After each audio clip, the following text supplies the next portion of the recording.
Hello my dear மாணவ செல்வங்களா. இன்னைக்கு 5 சேலஞ்சில் நம்ம பார்க்க போகிற chapter biodiversity and conservation. And இந்த சாப்டர்லேருந்து நம்ம எக்ஸ்பெக்ட் பண்ணக்கூடிய கொஷின்ஸ்ன்னு பார்த்தீங்கன்னா 2லேருந்து 4 கொஷின்ஸ் வரைக்குமே எக்ஸ்பெக்ட் பண்ணலாம். அண்ட் இந்த சாப்டர் ரொம்பவே ஈஸியாக ஸ்கோர் பண்ணக்கூடிய ஒரு சாப்டர். காரணம் என்னென்னா, இந்த சாப்டரில் கன்சர்வேஷன் பார்ட்டை நல்லா தரவாக படித்து வச்சுக்கோங்க. ஏன்னா பழைய கொஷின் பேப்பர்ஸ்லாம் பார்க்கும்பொழுது கன்சர்வேஷன்லேருந்து தான் நிறையா கொஷின்ஸ் கேட்குறாங்க. ஒரு 4 கொஷின் கேட்குறாங்கன்னா அதில் 2லேருந்து 3 கொஷின் கன்சர்வேஷன் மெத்தட்ஸ்லேருந்து மட்டுமே கேட்குறாங்க, இன்சிட்டு எக்ஸிட்டு கன்சர்வேஷன். ஸோ அதை நல்லா தரவாக வச்சுக்கோங்க. அண்ட் இப்போது நமக்கான ஃபர்ஸ்ட் கொஸ்டின். உங்கள் ஆன்சர்ஸை ரெடியாக வச்சுக்கோங்க. Statement A, species area relationship was proposed by German naturalist Alexander von Humboldt. And இது ஒரு சரியான ஸ்டேட்மெண்ட் தான், கரெக்டாக. ஏன்னா அலெக்சாண்டர் வான் ஹம்பல்ட் தான் ஸ்பீசிஸ் ஏரியா ரிலேஷன்ஷிப்பை ப்ரப்போஸ் பண்ணியிருப்பார். இவருடைய கான்செப்ட் என்னென்னா, ஒரு உதாரணமாக நம்ம இதை எப்படி எடுத்துக்கோம். இப்போது தமிழ்நாடு எடுத்துக்கோங்க, இந்தியா எடுத்துக்கோங்க. தமிழ்நாட்டில் நிறையா ஸ்பீசிஸ் நம்மளால் பார்க்க முடியுமா? இந்தியா ஃபுல்லாக அதிக ஸ்பீசிஸ் பார்க்க முடியுமா? இந்தியா ஃபுல்லாக தான் ஆப்வியஸாக பார்க்க முடியும். காரணம் என்ன? இந்தியாவுக்கு பெரிய ஏரியா, தமிழ்நாடுக்கு சின்ன ஏரியா. இதே தான் இவரும் சொல்லியிருப்பார். நீங்கள் ஏரியாவை அதிகப்படுத்த அதிக வகையான ஸ்பீசிஸை பார்க்க முடியும். ஸோ நிறையா ஸ்பீசிஸை நம்மளால் அப்சர்வ் பண்ண முடியும். ஸ்பீசிஸ் ரிச்னஸ் இன்க்ரீஸ் ஆகும் எப்போனா ஏரியா இன்க்ரீஸ் ஆகும்போது ஸ்பீசிஸ் ரிச்னஸும் அதிகமாகும். ஓகேவா? இதுதான் இவருடைய தியரி. அண்ட் அதை பேஸ் பண்ணி தான் அந்த ஈக்குவேஷன் கொடுத்துருப்பாங்க. இதுதான் அந்த ஈக்குவேஷன். ஓகேவா? And statement B, the relation between species richness and the explored area is that within a region species richness decreased with increasing explored area. இப்போ தான் நான் சொன்னேன், ஏரியா இன்க்ரீஸ் ஆச்சு, இன்க்ரீசிங் எக்ஸ்ப்ளோர்ட் ஏரியா. அப்போ இன்க்ரீஸ் ஆச்சுன்னா species ரிச்னஸும் என்ன ஆகணும்? Increase ஆகணும். ஆனால் அவங்க என்ன சொல்லியிருக்காங்க? ஸ்பீசிஸ் ரிச்னஸ் குறையுதுன்னு சொல்லியிருக்காங்க. அப்போது இது ஒரு தவறான statement. Statement A correct, statement B incorrect. And உங்களுக்கான கரெக்டான ஆன்சர் ஆப்ஷன் பி. வாங்க செகண்ட் கொஸ்டினுக்கு போயிடுவோம். Find the odd one with respect to conservation strategies. And இதுக்கான சரியான answer option C, biosphere reserves. ஏன் பயோஸ்பியர் ரிசர்வ்ஸ் ஆட் ஒன் அப்படின்னு consider பண்ணுறோன்னா, கன்சர்வேஷன் ஸ்ட்ராட்டஜிஸை 2ஆக கிளாஸிஃபை பண்ணலாம். ஒன்று இன்சிட்டு அண்ட் 2வது எக்ஸிட்டு. இன்சிட்டுக்கும் எக்ஸிட்டு கன்சர்வேஷனுக்கும் என்ன வித்தியாசம்னு பார்க்குறோன்னா, ஆக்சுவலாக கன்சர்வேஷன் அப்படின்றது பாதுகாக்கிறது. ஒரு ஆர்கானிசமை அது இருக்கிற இடத்துல வச்சு கன்சர்வ் பண்ணோம் அப்படின்னா இன்சிட்டு.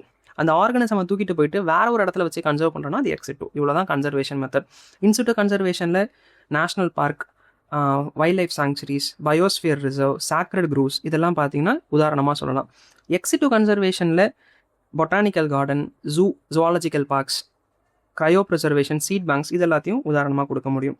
ஸோ இதுதான் வந்து இதுக்கான சரியான answer option C, biosphere reserve. அது ஒரு இன்சிட்டு கன்சர்வேஷன் அண்ட் மற்றதெல்லாம் எக்ஸிட்டு கன்சர்வேஷன். நமக்கான third question, who conducted the long term ecosystem experiments using outdoor plots to understand the stability of ecosystem. And இதுக்கான சரியான answer option B, David Tilman. David Tilman தான் பார்த்தீங்கன்னா long term ecosystem எக்ஸ்பெரிமெண்ட்ஸை conduct பண்ணியிருப்பாரு. எப்படி வந்து நிறையா ஸ்பீசிஸ் இருந்ததுன்னா ஈகோசிஸ்டம் ஸ்டேபிளாக இருக்குது அப்படின்றத புரிஞ்சுக்கிறதுக்கு இந்த எக்ஸ்பெரிமெண்ட் கண்டக்ட் பண்ணியிருப்பாரு. அண்ட் பால் எர்லிக் தேர்ட் ஆப்ஷனில் இருக்காங்க. ஸோ இவர் என்ன பண்ணியிருப்பாருன்னு பார்த்தீங்கன்னா ரிவர்ட் பாப்பர் ஹைப்போதிசிஸை ப்ரப்போஸ் பண்ணியிருப்பாரு. அண்ட் ராபர்ட் மேவோட எஸ்டிமேட் ஒன்று கொடுத்துருப்பாங்க. இந்த உலகத்தில் 7 மில்லியன் ஸ்பீசிஸ் இருக்குது. அதான் 4th ஆப்ஷனில் இருக்கக்கூடிய ராபர்ட் மே. அண்ட் ரிச்சர்ட் ஃபைன்மன்றது ஒரு ஃபிசிசிஸ்ட். ஓகேவா? அது சும்மா அந்த நேம் ஞாபகம் வந்ததுன்னு கொடுத்துருக்கேன். பட் ராபர்ட் மே இருக்கும், பால் எர்லிக்கும் இந்த சாப்டரில் இருக்கும், டேவிட் டில்மனும் இருக்கும். அண்ட் அவங்க 3 பேர் தான் இருப்பாங்க. இவர் இந்த சப்ஜெக்ட்டுக்கே சம்மந்தம் கிடையாது. ஓகே. அண்ட் இப்போது 4th கொஸ்டின் போயிடும். Which of the following is an active chemical component observed in the plant Rauwolfia vomitoria? And உங்கள் ஆன்சர்ஸ் ரெடியாக வச்சுக்கோங்க. இதுக்கான சரியான ஆன்சர் ஆப்ஷன் ஏ, ரெஸ்பெரின். ரெஸ்பெரின்னு சொல்லப்படுற இந்த கெமிக்கல் காம்பனன்ட் பார்த்தீங்கன்னா இந்த பிளான்ட்டில் அதிகமாகவே காணப்படுது. ரவுல்ஃபியா இந்த பிளான்ட் பார்த்தீங்கன்னா ஹிமாலயன் ரேஞ்சஸில் நம்மளால் அப்சர்வ் பண்ண முடியும். ஜெனட்டிக் டைவர்சிட்டிக்கு ஒரு நல்ல உதாரணம் இந்த ரவுல்ஃபியா.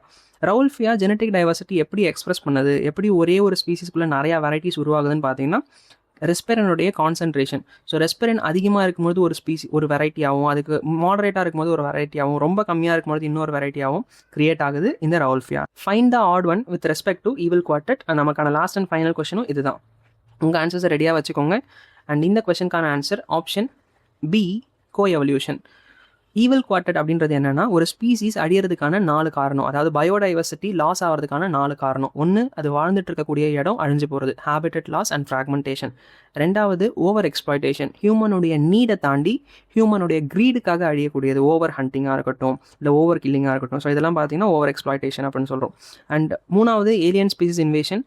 நேட்டிவில் ஒரு ஸ்பீசிஸ் இருக்குது, வேறு ஒரு இடத்துலேருந்து வந்த ஒரு ஸ்பீசிஸ் இந்த நேட்டிவ் ஸ்பீசிஸை காலி பண்ணிடும். இதுதான் வந்து ஏலியன் ஸ்பீசிஸ் இன்வேஷன் அப்படின்னு சொல்கிறோம்.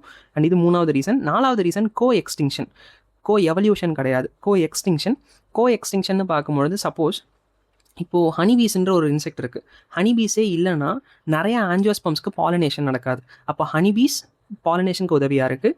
ஹனிபீஸ் இல்லை அப்படின்னா, ஹனிபீஸ் எக்ஸ்டிங்க்ட் ஆகிடுச்சுன்னா அதை சார்ந்து இருக்கக்கூடிய ஆஞ்சியோஸ்பம்ஸும் எக்ஸ்டிங்க்ட் ஆகிடும். இதுதான் கோ எக்ஸ்டிங்ஷன் அப்படின்னு நம்ம கன்சிடர் பண்ணுறோம். ஸோ இதை கோ எக்ஸ்டிங்ஷனுங்கிறது ஈவல் குவாட்ரட்டில் இருக்கக்கூடிய ஒன் ஆஃப் த ரீசன். ஆனால் செகண்ட் ஆப்ஷனில் பார்த்தீங்கன்னா கோ எவல்யூஷன்னு கொடுத்துருக்காங்க. கோ எவல்யூஷனுங்கிறது கிடையாது, கோ எக்ஸ்டிங்ஷன். கோ எவல்யூஷனுங்கிறது நீங்கள் இந்த ஆர்கனிசம்ஸ் அண்ட் பாப்புலேஷனில் ஒரு பீஸ் எக்ஸாம்பிளாக கொடுத்துருப்பாங்க. மெடிட்டரேனியன் ஆர்கிட்ஸும் ஒஃப்ரிஸ் பீஸும் பார்த்தீங்கன்னா எக்ஸாம்பிளாக கொடுத்துருப்பாங்க. அண்ட் இங்கே அதுக்கான சரியான ஆன்சர், 5th கொஸ்டினுக்கான சரியான ஆன்சர் ஆப்ஷன் பி தான், கோ எவல்யூஷன். அது கோ எவல்யூஷன் கிடையாது, கோ எக்ஸ்டிங்ஷன். அண்ட் இப்போது உங்களுக்கான சேலஞ்சை பார்ப்போம்.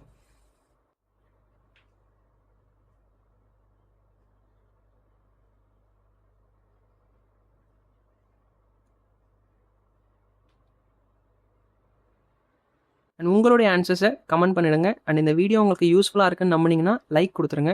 அண்ட் அப்பார்ட் ஃப்ரம் இட் இந்த வீடியோ உங்கள் ஃப்ரெண்ட்ஸ் யாருக்காவது யூஸ்ஃபுல்லாக இருக்கும்னு நம்பினீங்கன்னா மறக்காமல் ஷேர் பண்ணிவிடுங்க. அண்ட் சேனலையும் சப்ஸ்கிரைப் பண்ணிவிடுங்க.